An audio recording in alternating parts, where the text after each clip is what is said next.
O cafenapolitica.com.br e a TV Cidade Livre de Brasília, canal 12 da NET, trazem hoje para entrevistar o jornalista argentino Edgardo Esteban. Edgardo Esteban é correspondente da Telesur, lá na Argentina e praticamente para todo o Cone Sul. Edgardo Esteban é um dos primeiros repórteres da Telesur, que é uma rede multiestatal da Venezuela, da Argentina, do Uruguai, Peru, aliás, Equador, e futuramente vai ter uma participação também do Brasil. Ela é hoje uma espécie de voz da América Latina e concorre com as grandes redes de televisão do mundo, como a CNN, a BBC, a Fox e outras. Tem também a francesa France 24 e a TV Monde. Edgardo, é um prazer ter você com a gente. Eu vou falar em português com você, espero que você também entenda o português. Mas você pode falar tranquilamente em espanhol. Edgardo, como é que você soma agora essa sua experiência? Qual é o resumo que você faz dessa sua experiência de quase 8 anos, né, como repórter da Telesur? Bueno, gracias por la invitación, por esta posibilidad de charlar con tu público, con la audiencia. Yo ya llevo 8 años en Telesur. Tengo 31 años de periodista, así que ya son muchos años de trabajar en esta profesión y creo que el privilegio de estar en Telesur es poder trabajar en ese canal que es el primer canal panregional que tiene América Latina. Hubo otros canales panregionales que siempre marcaban una independencia, una supuesta actividad comercial, pero que siempre había un trasfondo político. Si uno se remonta a la historia de los canales panregionales, el primer canal que hubo en América Latina se llamó Telenoticias, que se inauguró el 1 de diciembre del año 1994 en la ciudad de Miami.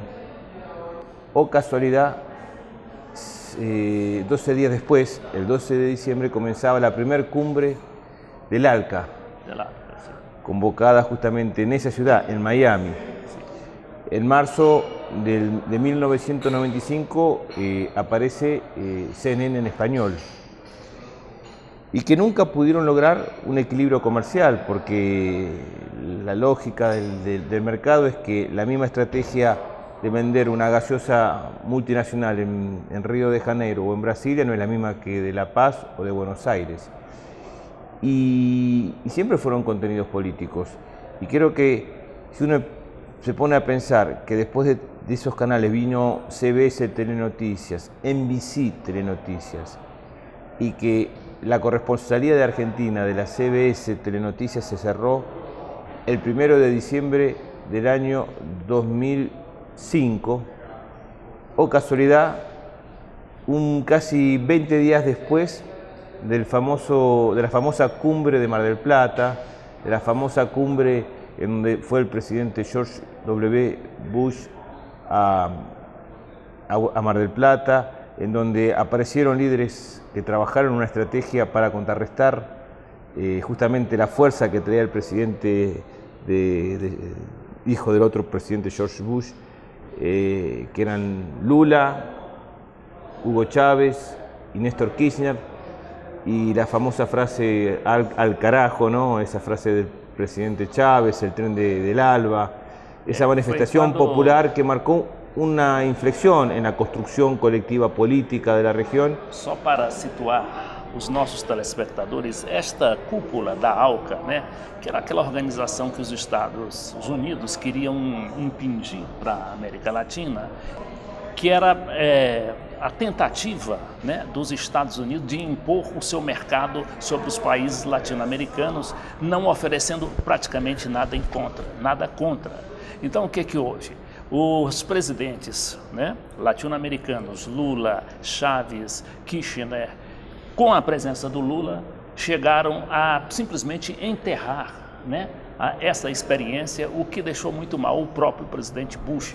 Isto era só um adendo para que os nossos telespectadores, né, tomem mais conhecimento disso. Se fue muy enojado el presidente Bush. Sí. Y tú estabas allá. Sí, estuve trabajando. Cubriendo para Telesur, ¿no? Cubriendo para Telesur. Y fue una experiencia increíble porque fue la transformación, es decir, cómo estos líderes que venían desde una impronta muy parecida unen una estrategia que frenaba este libre comercio, una nueva ley como la de Theodore Roosevelt, América para los americanos, es decir, esa cosa libre comercio para beneficio del país del norte. Y desde ahí como que se potenciou... um aprofundamento do neoliberalismo. Sim, né? sim, Seria, sim. quando o que ocorreu foi justamente o contrário. Todo o contrário. Foi uma reação que começou justamente aí, né? En Mar del Plata. Sí, es decir, creo que los fenómenos de lo que se vive en Brasil con el PT, el fenómeno de Chávez, el fenómeno de Kirchner en Argentina, de Evo Morales en Bolivia, de Rafael Correa en Ecuador, aparecía Lugo en Paraguay, estaba la presidenta, no, estaba Tabaré, estaba la presidenta, bueno, de Chile. De Chile, sí, Michelle Bachelet. Michelle Bachelet. Sí. Entonces era como que había un viento de transformación y de matices que tiene la región, pero de una integración que creo que marcó un camino y que uno extraña por la fuerza de los personajes, por la fuerza de los referentes, pero que creo que en mujeres como Dilma, en mujeres como Cristina, en presidentes como Mujica, como Maduro, Correa, que todavía perdura, Evo, que sigue siendo un líder indiscutido en su país. Creo que esa fuerza hay que seguirla manteniendo porque creo que es un tiempo que no se puede volver para atrás en todo lo que se logró a nivel de transformación social, ¿no? Para un país y una región y un continente muy injusto, ¿no? Sim. Esteban, você está aqui em Brasília, nós estamos no St. Paul Hotel, aqui em Brasília, entrevistando o Esteban. Ele está aqui para a cobertura, né, das eleições. Nós estamos fazendo esta gravação na segunda-feira, um dia após a eleição, e o Esteban faz parte de uma grande equipe que veio aqui para Brasília, né, que mostra também o potencial da Telesur de estar presente em todos os fatos. E já acabei de tomar conhecimento também que esta foi uma das grandes coberturas internacionais da Telesur.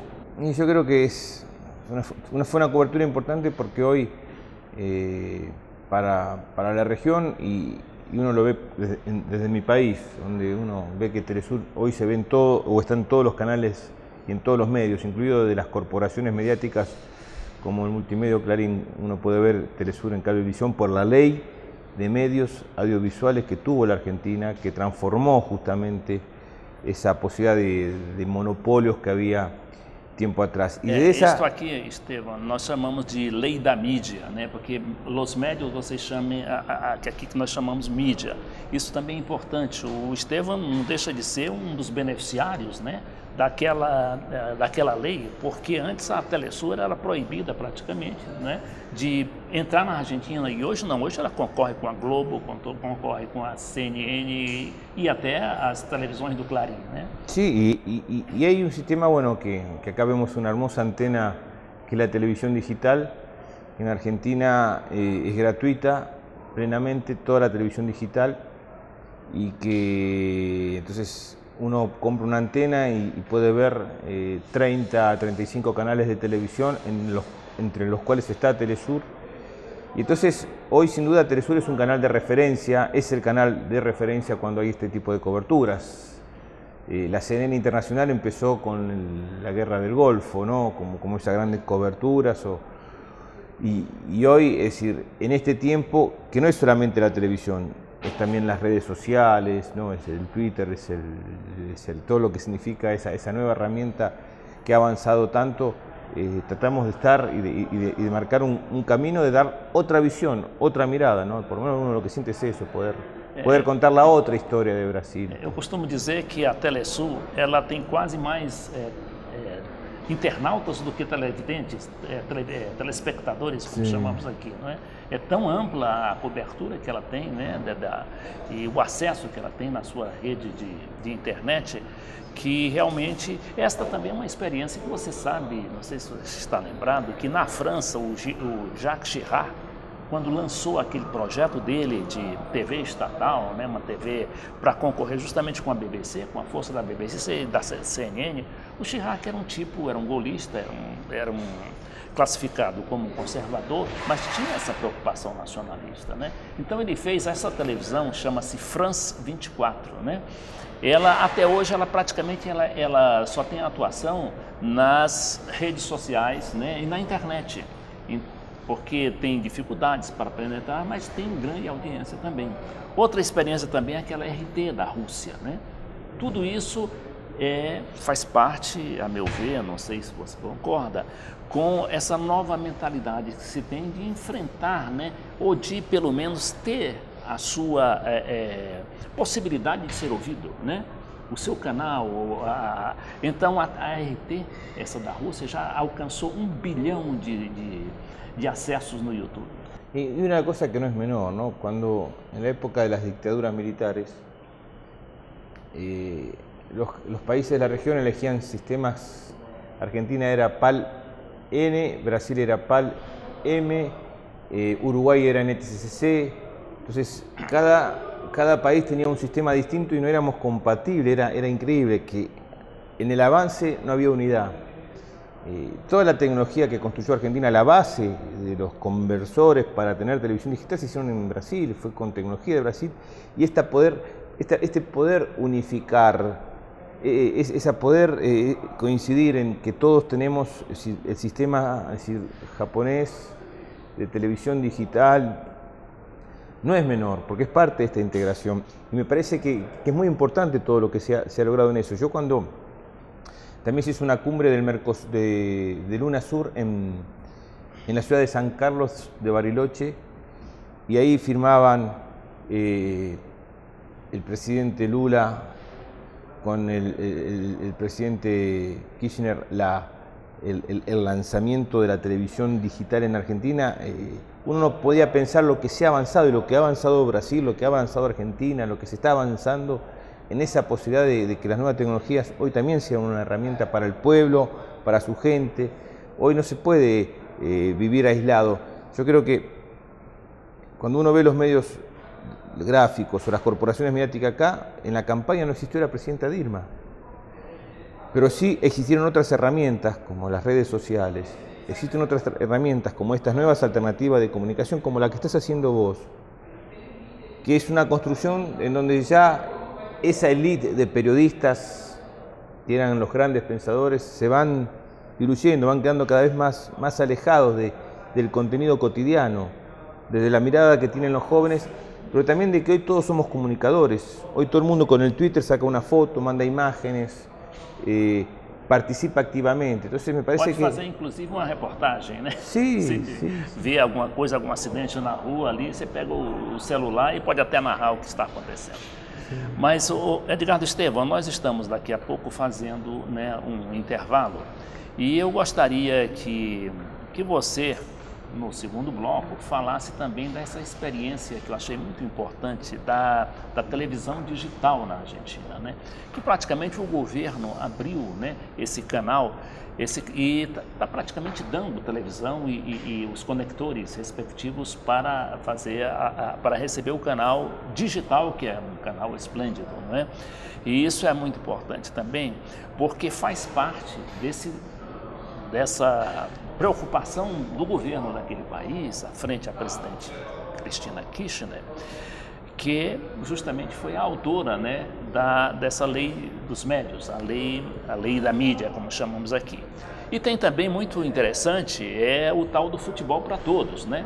Lá na Argentina se democratizou o futebol, não se paga nada para o futebol, não é? Aqui, por exemplo, você tem que pagar um canal, tem que ser canal a cabo, e lá não só a cabo, como também para a televisão aberta. Então, dentro de mais alguns segundinhos, estamos de volta nesta entrevista com o colega argentino Edgardo Esteban.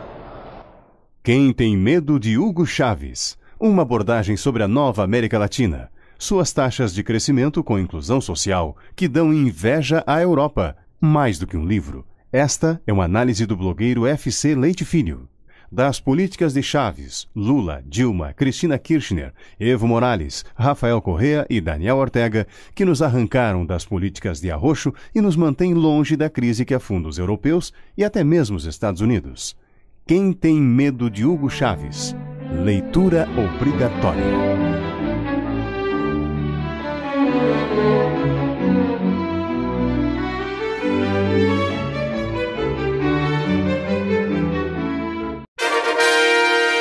Desafios brasileiros na era dos gigantes. É um clássico de nossa literatura política.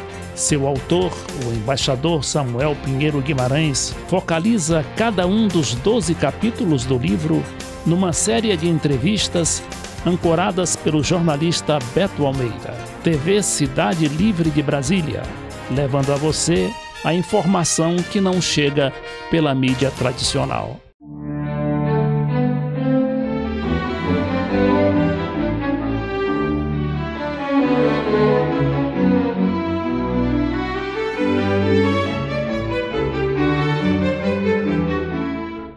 Olá, segundo bloco do cafénapolitica.com.br e a TV Cidade Livre de Brasília, hoje entrevistando o jornalista argentino Edgardo Esteban, que é correspondente na Argentina e para todo o Cone Sul da Telesul. Edgardo Esteban, então nós estávamos comentando aí sobre esta democratização da televisão argentina, né? Levando a comunicação direta, inclusive financiando equipamentos para os telespectadores. Bueno, estos 12 años de gestión de gobierno, desde que llegó Néstor Kirchner al poder en mayo del 2003 hasta hoy,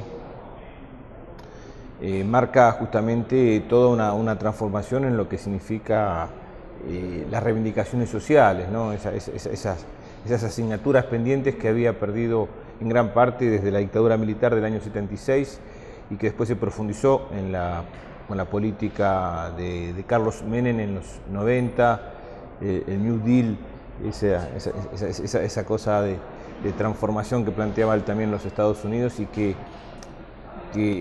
se dio vuelta y se invirtió, y creo que se reinvirtió, ¿no? Y creo que sin duda uno de los grandes logros, más allá de lo que fue la recuperación de las empresas como Aerolíneas Argentinas, YPF, la empresa petrolera que ahora está en manos del Estado. Petrobras, de vocês. Petrobras, exactamente, que está muy intensamente ramificada por Argentina, Petrobras, también como una empresa que ha crecido y que es parte de esta integración. Todo el tema de los derechos individuales, ¿no? La ley de matrimonio igualitario, la ley de derecho a la identidad, poder uno elegir su identidad. Pero la ley de comunicación fue una gran batalla que tuvo la Argentina y el gobierno de Cristina contra las estructuras monopólicas que hicieron un lobby feroz contra el gobierno para atacar y frenar esa ley que por suerte fue aprobada por el Congreso Nacional, que es una ley que divide en tres, es decir, los derechos, le da las mismas garantías de derechos a las empresas que tienen que tener, no pueden ser monopolios, que tienen que reducir sus medios justamente a la base de dar la posibilidad de que haya pluralidad a nivel de, si uno tiene un diario no puede manejar hasta un cierto número de medios y no tener todo el monopolio como pasa en Argentina con el cable, con la televisión por cable, que era un solo medio prácticamente, de cablevisión. Un 33% para el Estado y un 33% para las organizaciones sociales, para es decir, todo lo que sea sindicatos, universidades, colegios, municipios, entidades religiosas, es decir, que puedan tener comunidades aborígenes, o es decir, que puedan tener derecho a tener su propio medio, y hay un medio que tiene de los pueblos originarios, que es mapuche, por ejemplo, que hablan en mapuche, que tienen toda la televisión, el primer canal que hay de un idioma autóctono de la historia precolombina. Entonces, desde esa perspectiva la ley fue generosa. Y después lo otro que me preguntabas es el tema de la digitalización. Paralelamente a eso, fue una distribución gratuita. ¿Cómo se llama? ¿Es la TVA, Televisión Digital Abierta. Sí. Entonces la televisión digital abierta es un sistema nacional, estatal, que ya llega creo que casi al 90% del país, 87% creo de la Argentina. De todo el territorio. De todo el país, que uno puede tener, como pasa acá en los taxis, o puede tener la televisión, que es móvil, pero después uno compra una antena y satelitalmente uno puede ver por antena o por satélite la televisión digital y va a ser, y se espera que perdure eso, y no se tiene que pagar ni un centavo. Y dentro de esa transformación, uno de los grandes monopolios que tenía el holding Clarín era el fútbol, tenían el Cablevisión, tenían el diario Clarín, y a partir de eso uno tenía que pagar porque ellos eran dueños de Torneos Sin Competencia, que era la empresa que tenía los derechos del fútbol. Entonces era muy cómico, era muy risorio que los domingos los otros canales que no tenían los derechos para ver el fútbol veían a las tribunas. Entonces la gente gritaba los goles y uno veía o se enteraba que el equipo hacía gol, porque la gente, los simpatizantes, los hinchas celebraban el gol, pero no veían los goles. Y entonces uno tenía que esperar. Eso era una separación, un separatismo, una discriminación muy grande. Discriminación terrible. Y fútbol para todo, es decir, la concentración de publicidad que antes uno daba a los programas o a los gobiernos para conformar a los periodistas, se concentró en una distribución en donde, a partir de lo que es el Estado y el acuerdo con el fútbol argentino, no solamente que se tramite el fútbol local, hay una ley que se tramite todo lo que tenga que ser evento de la selección argentina, sea la selección de fútbol, de hockey, la selección de básquet, es gratuita para todo el mundo. Entonces, Copa del Mundo. La Copa del Mundo compraron los derechos que tiene que comprar a la FIFA, pero se transmitió por la televisión pública y fue libre, gratuita, todo el mundo pudo ver. La televisión pública ya disparó en términos de audiencia, ¿no? Y la audiencia de la televisión pública tuvo y tiene parámetros que eran impensados. Hoy compite, cuando tiene que ver con el deporte, con las grandes cadenas, las grandes estructuras. Es como que compite con O Globo o compite con Record, es decir, compite con los grandes canales o con Você sabe que nós aqui no Brasil não tivemos a mesma sorte com a TV Brasil, não é? Esta foi uma experiência que o Lula tentou, mas infelizmente até hoje, como dizemos aqui, não decolou, né? Infelizmente, mas vamos supor e desejar que no próximo governo se resolva isso, né? Bom. Bueno, Dilma dijo, un segundo gobierno siempre es mejor que un primero. Está bem. Bom, então, Esteban, outra coisa também importante, você é um jornalista que não é apenas um jornalista, você é um analista político, um ativista também, tem uma experiência fabulosa, foi soldado da Guerra das Malvinas, né? Tem um livro publicado e a partir deste livro foi feito também um grande filme. Como é o nome mesmo do livro? Iluminados por el Fuego. Iluminados pelo Fogo, né, no caso. E como é que você se sente, digamos assim? Se vio acá en Brasil y se estrenó en Brasil. ¿Cómo? Ganó como mejor película en el Festival de Río. ¿Agora? En el año 2006. Ah, que bem, que bem. Y se estrenó en Brasil. Es decir, ótimo.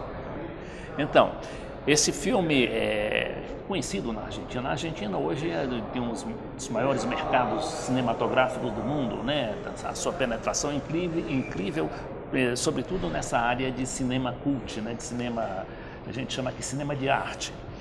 Então, como é a sua experiência então de soldado a jornalista? Deve ser muito rica, né?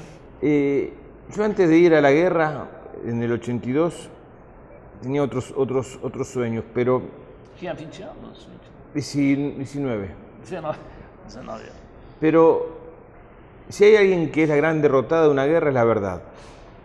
La verdad, porque el enemigo miente para distraer o desorientar al rival, y la campaña mediática de la dictadura fue tan mentirosa que yo volví en un barco que la prensa argentina decía que estaba hundido. Entonces la tapa del diario Clarín decía, hundimos al Canberra. y yo volví en ese Canberra. Entonces ahí me empezó a generar... Era un crucero, argentino? un barco inglés. Inglés, sí. Un crucero. Você vinha como prisioneiro. Y volví como prisionero en ese barco que la tropa argentina o la Fuerza Aérea Argentina había hundido. Entonces... Había afundado o navio. Y a partir de ahí me volqué por el periodismo y empecé a estudiar periodismo y por suerte hace 31 años que trabajo todos los días de esta profesión que amo, que me permite tener una experiencia como haber estado cubriendo estas elecciones, que me permite vivir un tiempo tan maravilloso como es el de América Latina. Más allá del fútbol, mi país tiene un gran respeto y un gran amor por Brasil, por su pueblo. Creo que ojalá Brasil se dé cuenta de que también Argentina y América los está esperando para que se integren más, que no somos enemigos, que el fútbol es fútbol, pero que hay muchas cosas por construir juntos y que si entendemos eso, creo que seguimos trabajando en esta patria grande. Creo que hay referentes como Lula, como Dilma. Lula marcó un tiempo también de construcción mirando hacia la región y me parece que hay que seguir potenciando ese camino porque se pueden hacer cosas grandes, ¿no? Edgardo, como é que você vê o papel do Brasil na integração latino-americana? Sempre foi decisivo, né? O peso do Brasil, o peso geográfico, o peso econômico do Brasil. E nesse processo de integração não há um líder querendo um caudilho, né? Querendo mandar em tudo, ou então querendo interferir, como chegaram no passado a acusar o Perón, né, de querer praticamente anexar o Brasil à Argentina. Havia essa confusão. Então, esse novo... Você sabe que naquela época do Perón, eu estou revendo um livro aí sobre Getúlio Vargas, era quase que, você fala, era um palavrão você falar em integração latino-americana, era coisa de comunista. Sí, bueno, yo me acuerdo en la escuela primaria y secundaria, en la época de la dictadura militar en Argentina, que venían los militares a mostrarnos los posibles conflictos de guerra, hipótesis de conflicto, se decía, y nos mostraban cómo íbamos a tener una guerra con el Paraguay por las cataratas del Iguazú, que no se podían compartir, que eran argentinos, entonces había que invadir toda la zona de las cataratas. Entonces, para mí son divagues, son absurdos, es una cuestión muy ridícula, porque Brasil es la sexta potencia del mundo, en superficie, en historia, en futuro. Y yo creo que uno toma conciencia, Argentina toma conciencia de que tenemos que compartir y acompañar a este hermano grande, mayor, para construir. Y Brasil tiene que entender que las grandes potencias del mundo siempre se han rodeado de estructuras de países. Lo hace Estados Unidos, ahora lo hace China, lo hizo Rusia. Y me parece que Brasil tiene que tomar conciencia de que tiene que mirar más hacia la región. Porque no podemos tener enemigos, somos amigos, hermanos y queremos construir juntos, queremos acompañar este proceso. Pero a veces me da la sensación de que Brasil no mira mucho a la región.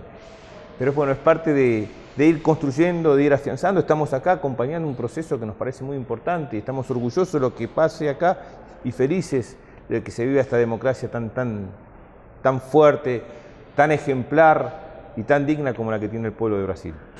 Historicamente, nós sempre fomos citados, né, como sendo um país que vivia de costas, de espaldas para a América Latina. Você acha que houve progressos em torno dessa integração, dessa aproximação? Yo creo que ha habido muchos progresos, que ha habido se ha construido mucho. Es decir, Lula es un hombre que es un estadista, un hombre que es generoso, que tiene una visión de su pueblo, de su gente, pero también de la región, que es muy importante. Es un hombre que después que se fue tan joven, ¿no?, a tan pronta edad Chávez, que se haya ido Néstor, tan joven también, no quedan esos referentes de esa impronta, de esa personalidad. Cuando fue hace poco, Lula estuvo hace muy poco en Buenos Aires, y era un referente que todo el mundo quería ver, quería tocar, quería saludar. Inauguró una universidad de trabajadores en Buenos Aires, de un sindicato de trabajadores. Y me parece que a mí me gusta escucharlo. Cuando yo hablo de Malvinas y hablo del Consejo de Seguridad de Naciones Unidas, siempre tomo de referencia el discurso que dijo él en México, en la cumbre de Río, porque dio una clase magistral de lo que es hoy las Naciones Unidas en función de lo que fue su objetivo después de la Guerra Fría, después de la Segunda Guerra Mundial, cómo se crea y cómo se genera esos 5 países referentes del mundo que tienen ese Consejo de Seguridad y que hoy no es la misma historia. Hoy América y el mundo ha cambiado, entonces, ¿cómo hoy Brasil no puede ser miembro permanente del Consejo de Seguridad? Pero lo tiene que ser y tiene que serlo acompañado de los países de la región, que tenemos que sumar, alentar, estimular a que se haya una transformación. Y Lula lo dijo muy claramente, y me parece que de esse lugar estos referentes tienen que tener esta penetración también en la región, porque es muy importante Lula para a América Latina. Muito bem, Edgardo Estevão, a palavra agora é com você para as despedidas finais, né? Já estamos chegando ao final deste bloco, segundo bloco do cafenapolitica.com.br. Bueno, para mí siempre apostar a esta integración, a esta construcción colectiva. Estoy muy feliz. Bueno, mi sangre tiene abuelos y bisabuelos de Brasil, así que tengo esa parte, esa beta de esa raíz histórica también en mi familia, y me parece que lo importante es que podamos entender de que somos todos una unidad, que hay una patria grande, que a pesar de la diversidad, de las diferencias, de los matices, podemos construir un camino de paz, ¿no? Yo viví una guerra y hoy también las Islas Malvinas son parte de esta América Latina, no solamente un reclamo de Argentina. Y ojalá podamos tener esa construcción, y cuando se tenga que debatir qué hacer con la Antártida, haya un consenso de todos los países de la región para que juntos podamos, por ejemplo, trabajar y construir desde allí. Y el único camino posible es a través de la paz. Y como siempre digo, tenemos que seguir trabajando por la paz y por la vida. Nós, assim, entrevistamos o jornalista argentino e correspondente em Buenos Aires, Edgardo Esteban.